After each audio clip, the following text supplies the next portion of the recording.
Hello and welcome everyone. I'm Aleksandra, Experience Marketing Lead here at Pixelz, and I will be your host for today. And joining us as the speaker today is Ryan Roberts, Customer Success Director for North America for Pixelz. It's great to be here with you, Aleksandra. Thank you for having me. Yes, yeah, great to be with you. It seems to me like this is the first webinar that we are actually doing together on the screen.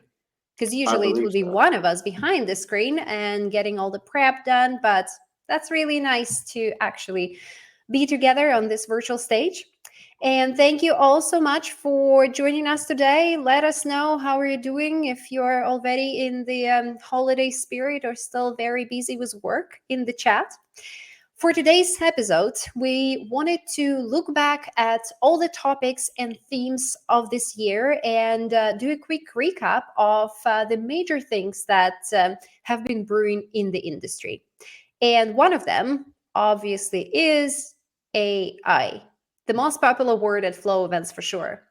Therefore, a warm-up question for everybody in the chat. Let us know if you think that 2023 was the year when AI has changed the industry. We recently did this poll on our LinkedIn. You can go and check out the specific results, but it kind of surprised me. It was 55% for saying yes, it has changed us, and 45% no, it was not yet the year of AI. Ryan, what do you think? What's your take on this?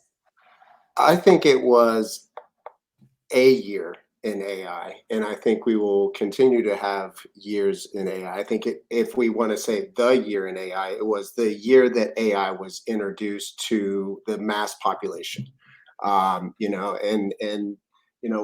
What's really interesting is I believe that this has changed the industry already, in that people are starting to think about different ways to go about creating or generating, I guess is the better word these days, generating content.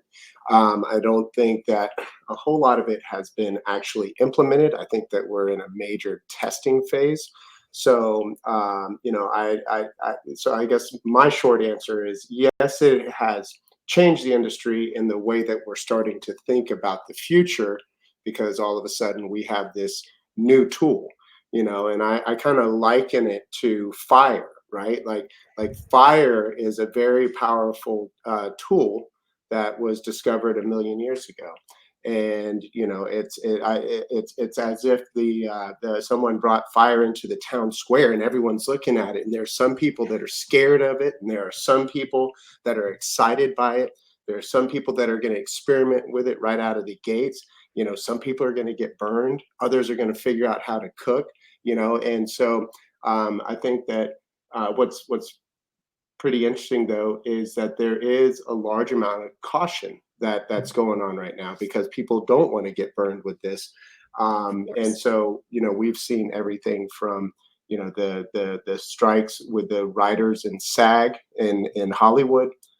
We've seen the Congress here in the United States, starting to talk about regulations and all of that. So it has changed our reality for sure. Yeah, it definitely has changed, but we haven't probably seen yet the full power of that change, and it's yet to come. And I just want to remark, this is by far one of my favorite comparisons of AI with the fire. Haven't heard that yet this year. Amazing. All credits go to Ryan Roberts. Oh, well, thank you. But you know what, Ryan? Something that surprised me as I was preparing for this webinar, I rewatched our recap of 2022 that we did around the same time last year. And one thing that we didn't bring up as one of the core themes of the year was actually AI. So how comes that last year it was a thing, but it wasn't top of mind. And this year it just dominated the media space, and definitely the media space and in our industry. What do you think? What was the catalyst? Well, it's interesting. I was watching Giannis's, our CTO's presentation from Flow London, and something that really struck me that he said was, that this seems like it's happening so fast, but the reality is that, the basis for this major advancement in AI was actually started back in the 70s. And so that kind of intrigued me. And so I started doing some research after I watched that presentation. And there was a guy by the name of Jeffrey Hinton, who many credit as the godfather of AI. He was famous for leaving Google this year, and starting to speak out about, where he saw the dangers. But he'd actually came up with the basis, the foundation of neural networks whenever he was studying the brain, and through that we've progressed into where we are now with AI. But I think that so this has been around for a long time. The reason that I think it really hit the mainstream and this year was November of 2022. So last year, roughly about this time last year, Right. Chat GPT was launched with versions 3.5 and 4. So then all of a sudden, the masses are seeing the power of these engines basically. And then Midjourney was continuing to iterate and becoming more and more effective in photorealism.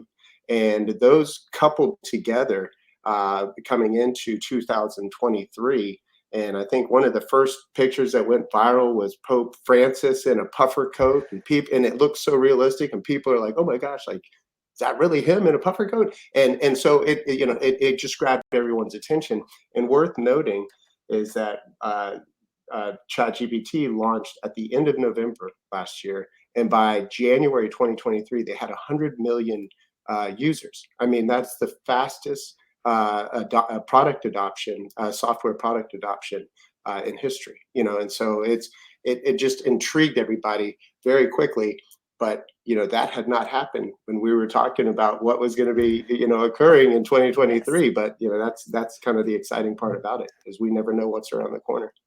Yeah, and it's crazy how fast it has evolved, and just the quality, that the jump of quality between, let's say, January or even I remember being at Henry Stewart in London, and there was a very cool presentation about AI and what you could do at that time with that. Mhm. And the quality jump of that imagery to presentation of Nathan McDowell at Flow London a couple of weeks ago, Yeah. it's insane. It's just you can really tell the difference, and it's just over the course of a few months.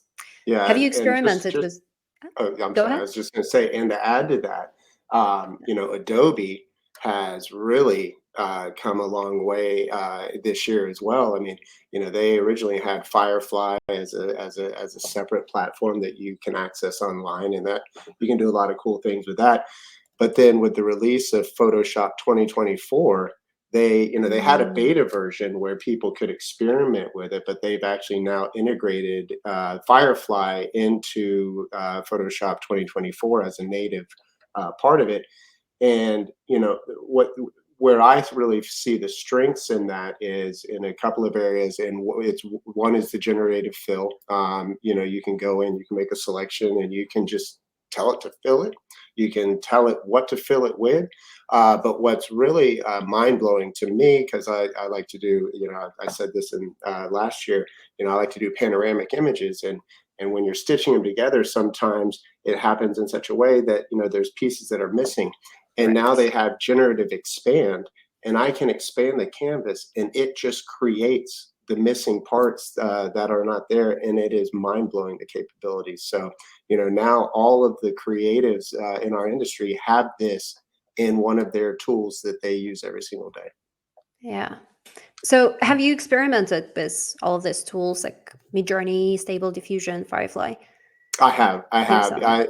yeah, I have. I mean, um, it's super impressive. I find myself using the Photoshop version of it because it's just kind of, for me, it's more practical.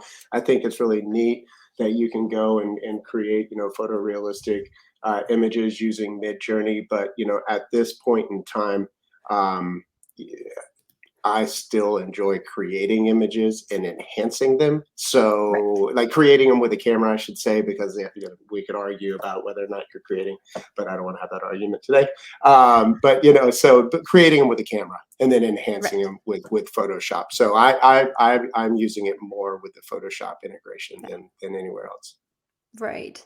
So, and if we speak about purely generative AI, what was your favorite thing that was created this year? Any campaign that really stood out to you? I mean, by far, Nima Abbasi and Mason Mehta's projects that he presented in Flow, New York, was just mind blowing. And my favorite of them was the one that they did with Revolve for their 20th anniversary and Coachella activation.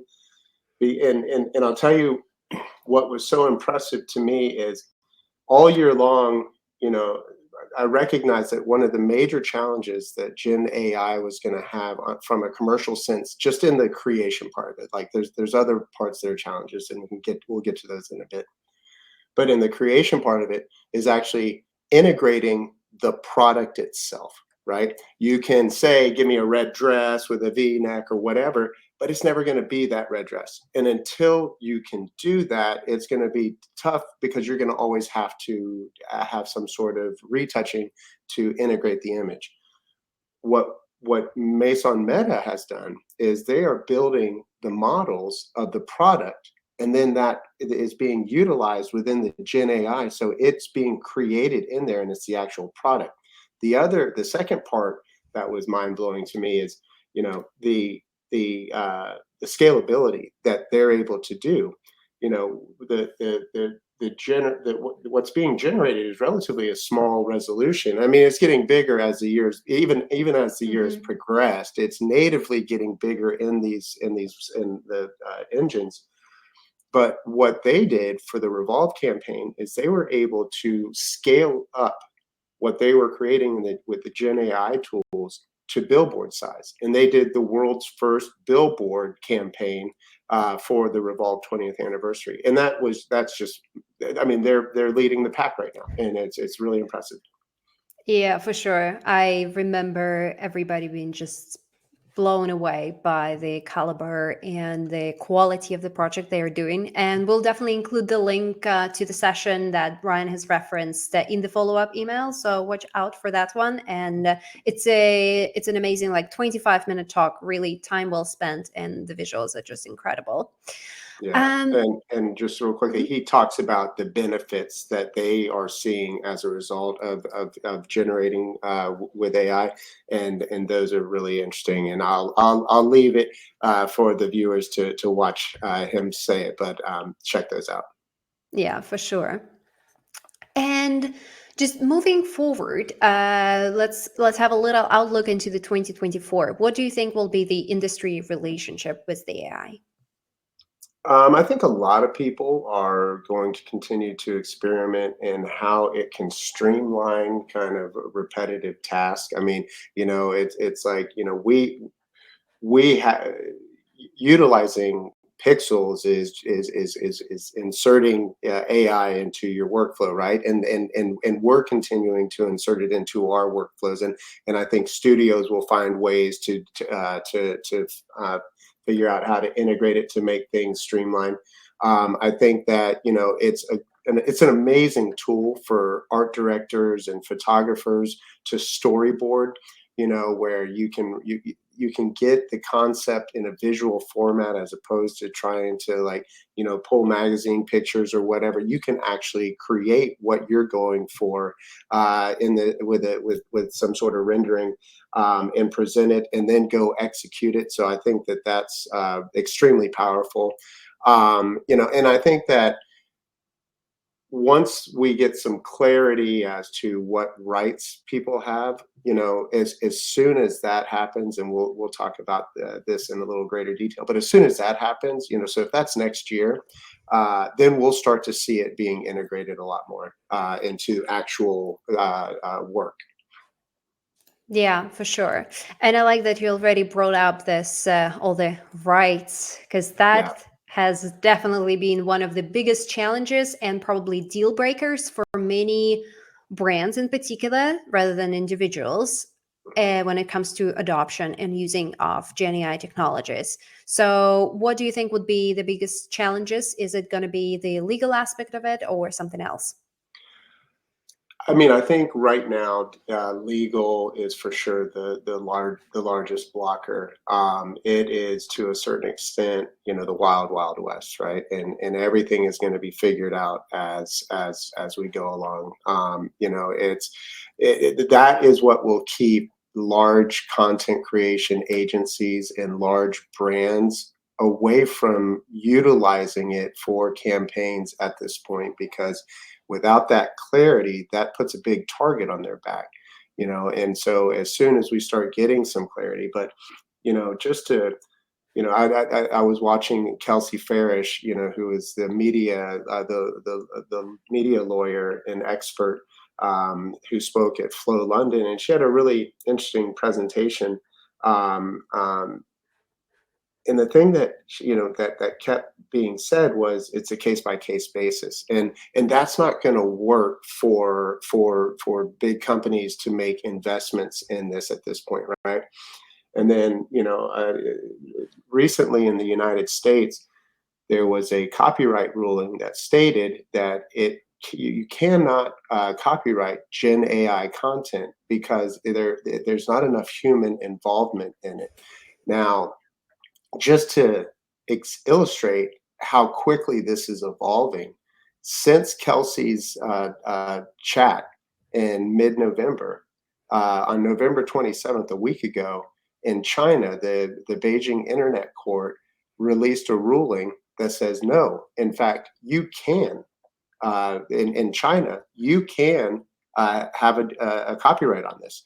And they had a suit where somebody had created an image using Stable Diffusion, and a blogger took that image and utilized it on their blog. And the artist, well, the creative, was able to sue that blogger, and they ruled that a person had copyright. So that's a stark contrast to the U.S. ruling. And so that just kind of gives you an idea of just how, there is no clarity at this point about whether or not people can do it. And from like speaking from a photographer standpoint, because that's my background, if I'm unable to pass those rights along via licensing because I don't have copyright, well, then there's no commercial aspect to it from my standpoint. And then that just makes it a neat tool to create with, but there's not a commercial viability until copyright can be established. Yeah, no, that's absolutely insane. Like how fast it changes, and also how different the legislation is, like country to country, market to market, which makes it even more complicated for brands. Because most of the brands, when we're talking about the largest ones, they're operating worldwide, or at least across Yeah, a few markets. Even if yeah, we take just, let's say, Europe's, you ship to different countries means that you have users across different countries. You got to keep up with all the new laws and legislation in every single one of them. That's like a full-time job of maybe yeah. even not just one lawyer, but a team of lawyers.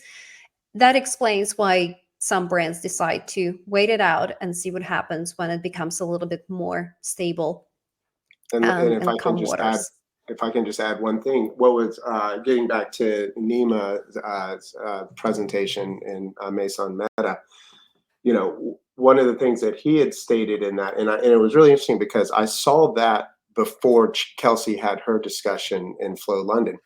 But he recognized, or they recognized, I should say, because it's his team, they recognized in that they had to have an auditable track of what has occurred to an image, because they need to demonstrate the human element in these creations, and he showed their whole workflow. But also they take it a step forward, a step further, and add another layer by restricting the content to what that brand's owns intellectually, like the IP that they have.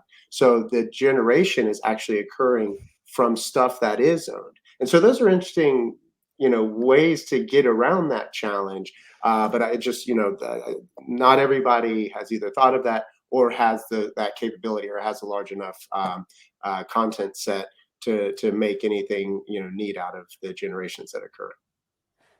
Yeah, no, that's a very big barrier and a question mark. That let's see how that evolves in 2024. But something tells me that we're not gonna see the final answer. This is how it's gonna be. It's not gonna change. It seems like there's too many things that are evolving. Yeah. But we promised to look at different topics and themes that ruled 2023. So beyond AI, what else happened this year? Well, last year we were talking about how we were seeing brands and studios starting to put an emphasis on elevating their content, and that has definitely continued to build momentum across the boards in all content. I remember this year, a couple of things that pop into my head whenever I think about elevated content is the CGI campaigns that came out. I mean, like Maybelline had one that was just amazing. Barbie had one where she's stepping out of a box in front of the Burj Khalifa, and I'm probably just killing the name pronunciation on that, but it was just amazing. Alexander Wang had an athletic bra hanging from the Brooklyn Bridge, and what was really great about this is CGI has been something that has had such great potential, but we really saw it become utilized this year in a much in more often than we have in the past. And what was really fascinating about seeing it, kind of the viral sharing of it, is how many people are saying, "Is this real?" Like they couldn't tell whether or not Maybelline really had put eyelashes on a train and shot it. The Alexander Wang one was fascinating. I was watching it, and the semi goes into it, and they actually make the bra react to the semi, the wind. I mean, it was amazing. And another neat thing with the Barbie one is it's a small studio out of the UAE. It's called iStudio. It took them 10 days to make this thing, and it got like 6 million hits. And now they have a great story. I was watching an interview with the founder of it, and she was talking about how many brands are now reaching out to them because of the effectiveness of it. So, I mean, that was just super cool. And then we're also seeing that elevation occurring at the PDP level, and that's taking on many forms. Where the creative teams that we interact with are being asked to get more creative and create images that will stand out more, and they're doing that through different ways where it could be lighting. Make the lighting a little bit more dramatic. It's like get away from the white box and the full lighting. Bring in models that maybe are a little bit more recognizable. Take the PDP outside the studio and give us some feel to this, so it's not just static. Add some sets to it. So I would just say like kind of continuing on what we discussed last year, we're just seeing elevation continue in 2023, and we'll do the same in 2024, I'm sure.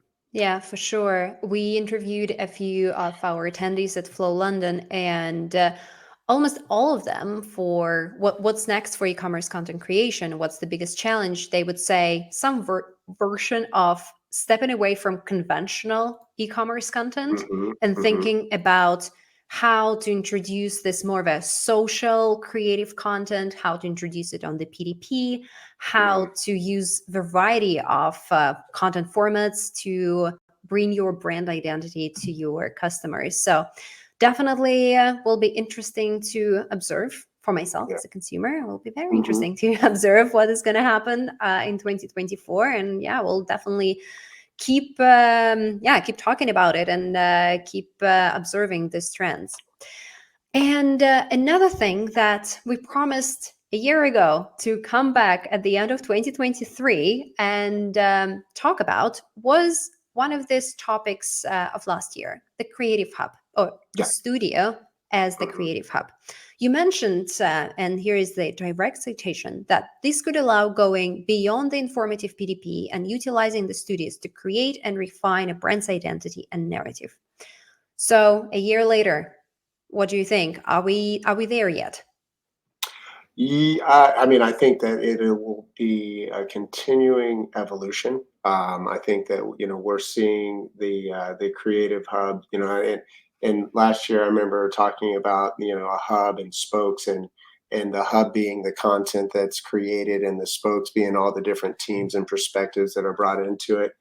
And we are definitely seeing that. We're also seeing brands and studios, kind of opening up the doors, if you will, and utilizing the studio space as a way to kind of show behind the scenes, show them how they do certain things, and using it as social content, and then and it just kind of humanizes some of these brands and studios. So yeah, I think that there is a continued evolution with studios to become more of creative hubs, and I think that one of those spokes that will be added shortly, as soon as the legal part of it is figured out, is a Gen AI spoke that will be implemented into this creative hub to figure out how to best utilize it for creating content moving forward. Yeah, for sure. And well, as Pixelz is a part of this amazing creative industry, let's recap how our platform has evolved. What were the updates and what we can look forward to in the 2024? Well, I mean, first of all, we have launched video editing services. This is something that we have kind of seen coming down the pipeline. We have officially launched it. We actually had a webinar for that earlier this year, and we have a landing page on our website, and maybe we can share that out so people can get a little bit more information. We are currently in development right now to fully integrate the reviewing and basically integrate all of the workflow for video into our website, and that should be wrapped up by the end of this year or the beginning of the first quarter next year. So that's super exciting. With that, we've realized that now that we are doing much more in regards to media in general, we're doing a whole revamp of our what was previously called image library and is being called media library. And that's just going to allow people to start seeing all of the different content that they shoot for a single product in one place. So kind of a one-stop shop for review and making notes and that sort of thing. So that's like super exciting. With that comes we launched the multi-image viewer, so you can view like up to 9 different images, so that you can compare to make sure there's consistency across a single product. You can consistency across a category of products.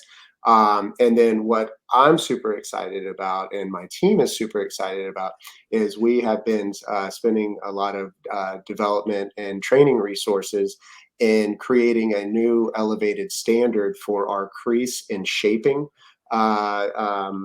retouching, because along with this elevation and what we were describing earlier with the PDP, we've looked at ourselves in the mirror and said, hey, we need to evolve with that as well. And so we have now launched that new standard, which is great.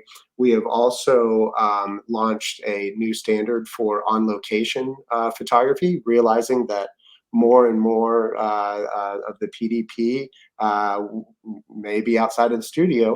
So our first approach was to address cityscapes, because we found that there are certain things that are common across the board that people would want removed or retouched. So we've launched that to address the need for outside of the studio photography, and those to me are some of the coolest advancements that we've done this year. Yeah, that's definitely super exciting. And and very much in line with all the trends and the developments in the industry that we are seeing. So definitely also very cool for me personally to see how our product follows that and reflects and is actively listening to the industry and to the needs. Yeah. Well, the time has flown by, and Ryan, I have one last question to you. Yes. What was the best thing to come out of 2023 for the industry? So I love it when some new tool comes out and it grabs everybody's imagination, because creatives love a new challenge, and that just gets their creative juices going. And that's what we've been seeing. It's like, we talked about the commercial aspect because of course there's a business to it, but take that away for a second and just think about creatives. Creatives, naturally just want to make things. And what I've seen in all my Instagram, in my Instagram feed and LinkedIn, in social media in general, is people just experimenting and testing out this new Gen AI capability. And so it's like the industry has been revived, and even though it's a much larger change than whenever the DSLR incorporated video into it. I mean, I'm not comparing those at all. Gen AI is much bigger, but what's similar about it is the excitement around this new capability. And like back then, photographers just all of a sudden started getting into video, and they were just like experimenting. And we're seeing that today with Gen AI. Is everyone's kind of got their creative juices flowing again, and they're just creating really cool stuff. And the legal side and all that will work itself out. But right now, we're just seeing awesome creative coming out of it. Yeah, it's great to get that outlet that gives you the spark and this new maybe excitement and new source of passion for your day-to-day job.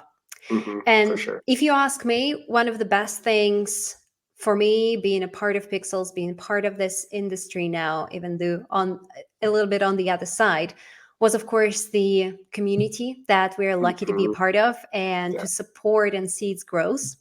So for all of you in this community, together with Ryan, we have prepared something special. And are you ready, Ryan? I am ready. You are ready. Amazing. Ready. Well, let's do that. Let's get prepared. All right. Okay. Well, here we go. Everybody ready? Well, what I want to say from all of us here at Pixelz, thank you all so much for being a part of this fantastic year. Thank you for being with us, for sharing your creativity and passion for this industry, creating lifetime memories together. We wish you all the best in 2024 and hope you enjoy this holiday season. Let's do it, Ryan. Let's do it. Jingle, jingle bells, jingle all the way. Oh, what fun it is to ride in a one-horse open sleigh. Hey. Well, let's admit, Ryan, we're not exactly the best at this one, but not this one. I think we really did well on all the webinars, on being the MC of Flow this year. Thank you, Ryan, so much. Thank you, everyone, for joining. Have a great 2024 and a great holiday season. Goodbye. Bye.